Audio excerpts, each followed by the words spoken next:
آج ہم تتا پانی آئے ہوئے ہیں۔ یہ تتا پانی جو ہے کوٹلی آزاد کشمیر سے تقریباً 20 سے 21 کلومیٹر کی مسافت پہ ہے۔ زیادہ سے زیادہ آپ کو آدھا گھنٹہ لگے گا یہاں پہنچنے کے لیے کوٹلی آزاد کشمیر سے۔ تو اب یہ دیکھیں یہاں پہ قدرتی طور پر سلفر کے ذخائر جو ہیں وہ موجود ہیں، جس کی وجہ سے یہ پانی اتنا ہیٹ اپ ہے کہ آپ دیکھیں کہ اتنا زیادہ یہ گرم ہے کہ لوگوں نے انڈے یہاں پہ رکھے ہوئے ہیں ابالنے کے لیے۔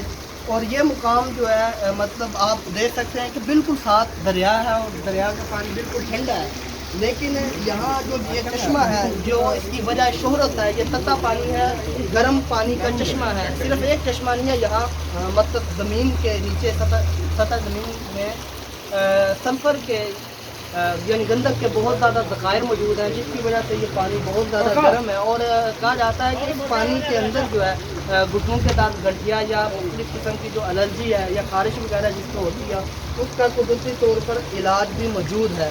اسی لیے یہاں جو زیادہ لوگ آتے ہیں وہ جوڑوں کے درد کے لیے اپنے اس پانی کو استعمال کرتے ہیں، یعنی کہ نہانے کے لیے۔ یہاں یہ غسل خانے بھی یعنی حمام بھی بنے ہوئے ہیں، جو مطلب نہانا چاہتے ہیں یا بھاپ لینا چاہتے ہیں اس پانی کی، ان کے لیے بھی ایک مناسب بندوبست موجود ہے۔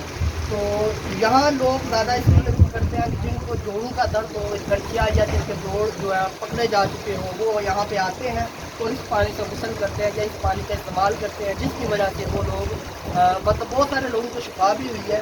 اور یہی وجہ ہے کہ اس علاج کی وجہ سے اس مقام پہ آنے والے لوگوں کی تعداد بہت زیادہ ہے اور بڑا پرانتظام مقام ہے۔ یہ دریا ہے، دریائے پونچھ ہے، مشہور جو کشمیر کا دریا ہے۔